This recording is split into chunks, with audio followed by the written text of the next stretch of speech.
Donc bonjour, aujourd'hui je vais parler de chiffrement homomorphe.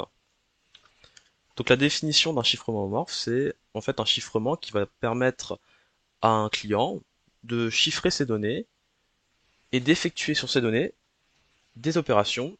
Et en fait, à la sortie, quand on va déchiffrer ces données, c'est comme si on avait effectué ces opérations sur les données non chiffrées. Donc c'est très utile dans certains cas. Donc là je vais faire une petite étude de cas.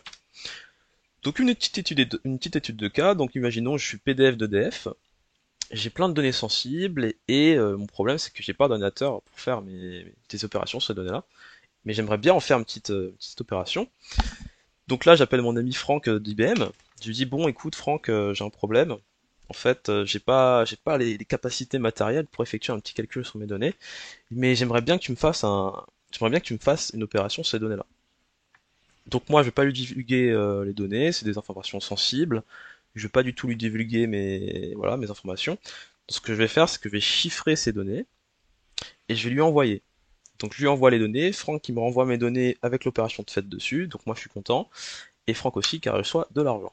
Et ça c'est une autre histoire. Donc maintenant, après avoir parlé de tout ça, vous savez à quoi ça sert un chiffrement homomorphe et dans quel genre de cas c'est utile. Maintenant je vais parler de ce qu'il faut que ça respecte. Donc un chiffrement homomorphe, faut que ça respecte la correction.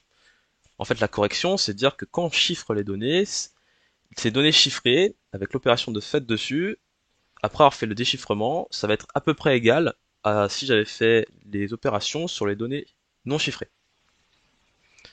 Donc là, c'était à peu près égal, mais il existe des techniques évidemment pour que ça soit égal. En fait, on appelle ça le bootstrapping. Donc en fait, imaginons que je fais une opération, que ce soit une opération de multiplication sur ces données. Cette opération va créer du bruit, créer des erreurs, et en fait, du coup, on va pas vraiment avoir le bon résultat. Donc en fait, ce qu'on fait, c'est qu'on applique une certaine opération qui va nous enlever ces bruits. Et au final, on aura les mêmes résultats. Donc le schéma global, c'est en fait, on a une fonction de génération, une fonction de chiffrement, une fonction d'évaluation, une fonction de déchiffrement. La fonction de génération de clé, ça va servir au PDF d'EDF.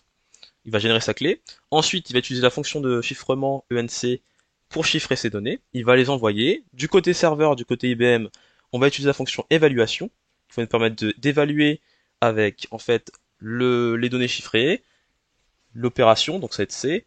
Ne prenez pas en compte. Alors, il y a un petit symbole, ne le prenez pas en compte. Ça, c'est les notations quête. En fait, ça, c'était par rapport à mon stage que j'ai effectué en